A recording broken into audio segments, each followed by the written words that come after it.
things off, which I would hate to even, to find out that it's true, is some sort of money is involved. That's the only thing I can think of. And people always try to flip it on the ground as if politicians and church pastors don't get bribed or, have some understanding deal, but as we know, that's just the way of the world. Unfortunately, everybody is not, the title that they say that they are. So, these pastors that are going around just acting as if God is their only religion, I think money sometimes is more prevalent to them than anything. So you definitely feel that money does play a role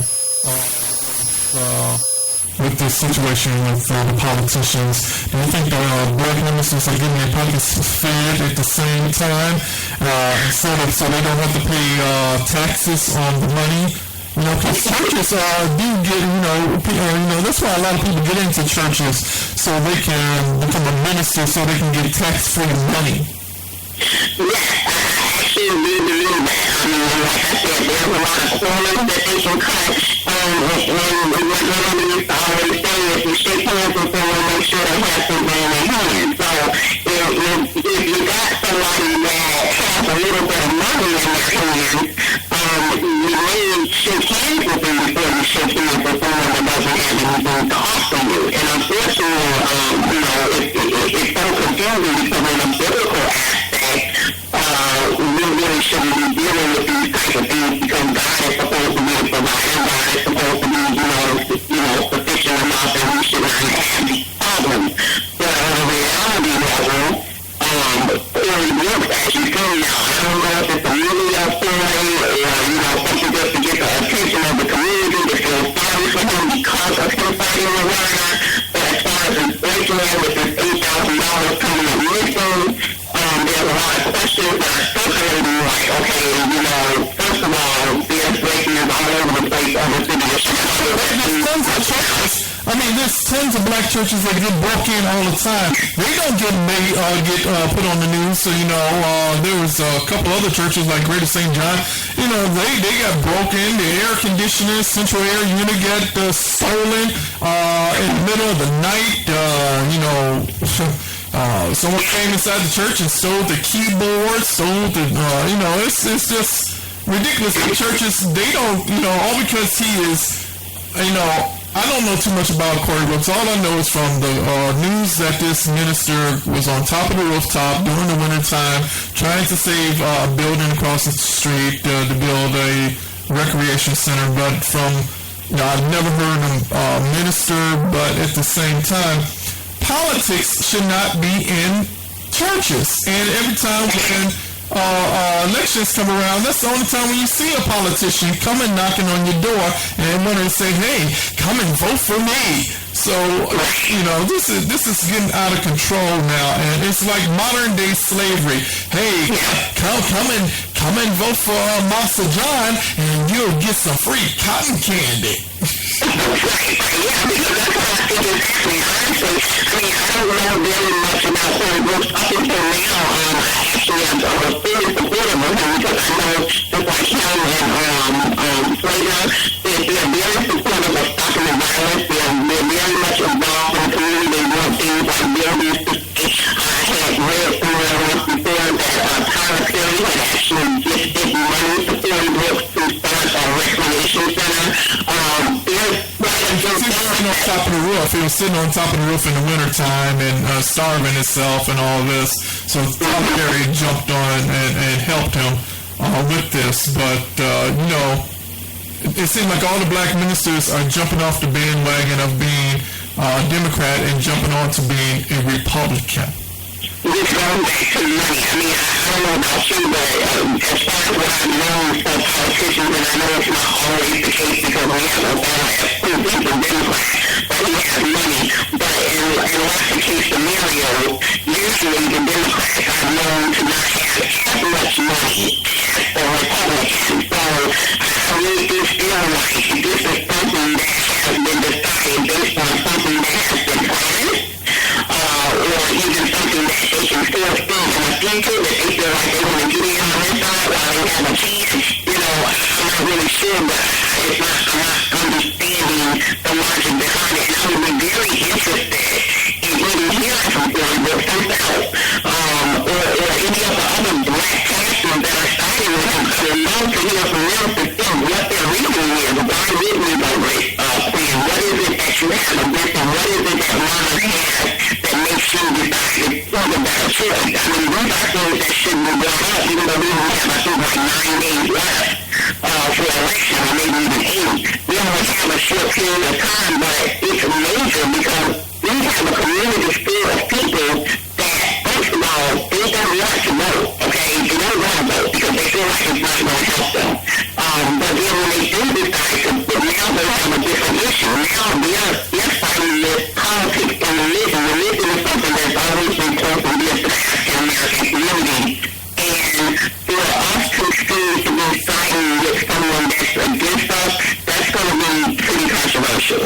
Now, you don't see politicians going into the Jewish synagogues. You don't see politicians going into the shrine. You don't see the politicians going into the Greek Orthodox temples. You don't see them going into the Catholic churches. Why are black politicians or why are white politicians or any type of politicians stepping foot into church when they don't even come in there on a daily basis? And especially white politicians, they don't even come into black churches. They don't even belong to the church.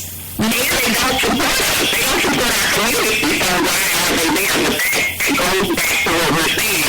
I honestly cannot think anything other than some sort of ploy for money or some sort of write-off, as you said, or there's something there because when we think about it, if they're not going to one of these other religion or religious facilities or ethnic backgrounds for support, they're obviously going to the weakest link. And it's unfortunate to say that about us, but we are in a place where they can come in and pretty much take advantage of us, and we don't allow them to do that. I want your opinion on this. There's a new news flash that came up that Chicago will be basically, this is going to probably knock your socks off your feet. Chicago admits that they are run for the red light tickets. They have admittedly secretly shortened some yellow stoplights to collect extra revenue for its red light cameras. And basically, they have admitted it, and they have stated how much they have collected, which is $7.7 million in the windfall this year, which from 77,000 tickets issued under the red light camera exchange. And they said no refunds will be given out. No refunds.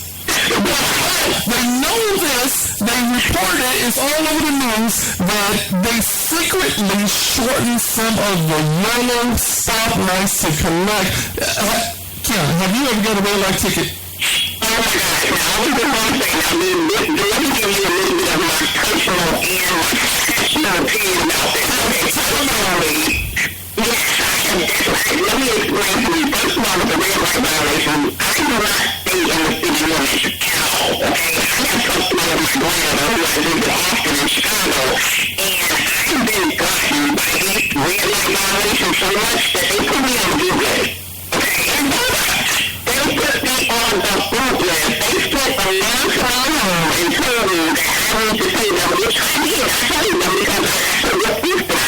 They had a picture, they put a picture of their car, they just passed the light, and they said you ran a red light. I mean, well, I can't reverse the hand the time and go back to this one when I didn't run a light. So I already paid them over $1,700.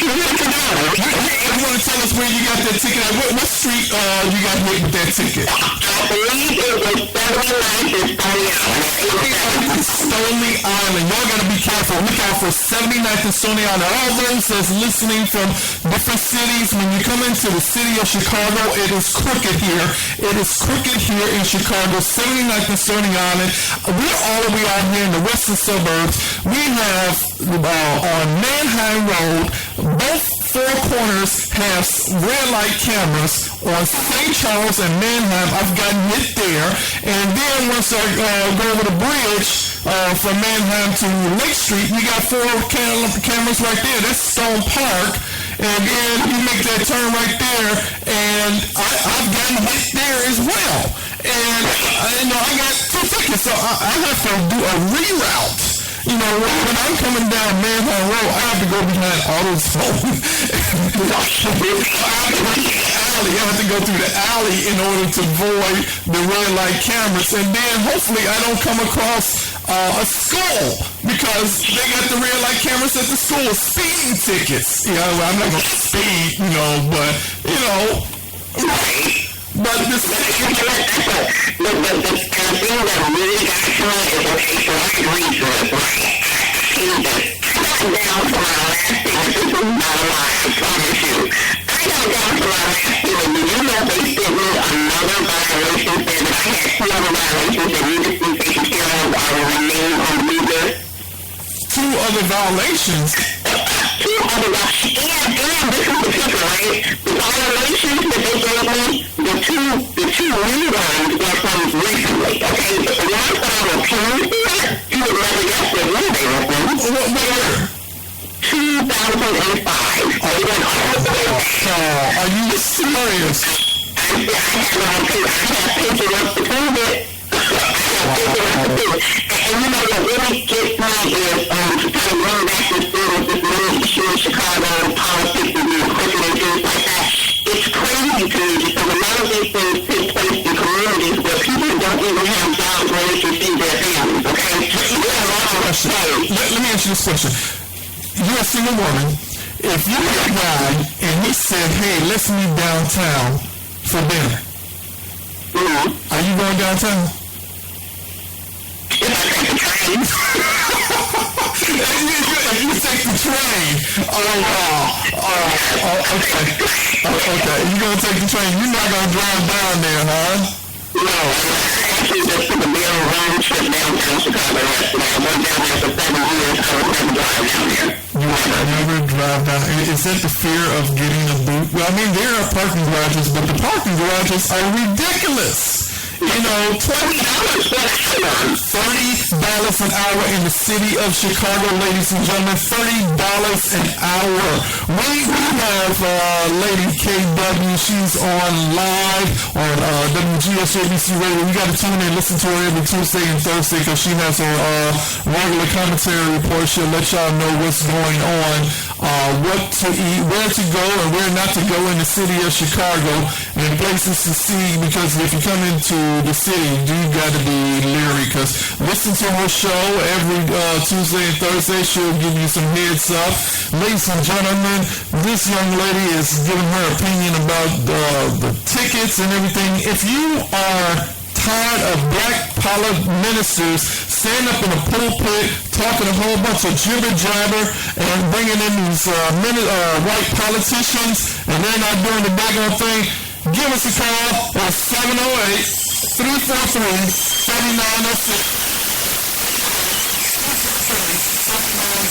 So let me know what you are thinking about because this is a little out of control right now. So, are you going to go fight for the like ticket money? Yes, you know what I am. I'm going to fight for those last 2 because I'm already giving me some opinion. And then this morning I seen something on the news where there's actually a billboard fine that has been neglected. There's billboards all over the city of Chicago that should have been collected about, I think they said $70 million in fines, but they've only collected $154,000. So I feel like one thing, like under attention to something that's a little bit, people that have money. If you have money for a billboard, I have a graphic design company. If you have money for a billboard, what's the name of your company? You want to tell us the name of your company? Graphics and Design in Addison, Illinois. In Addison, Illinois? Addison, Illinois. If they want to get some graphics done there, where can they get some graphics done at? What's the phone number?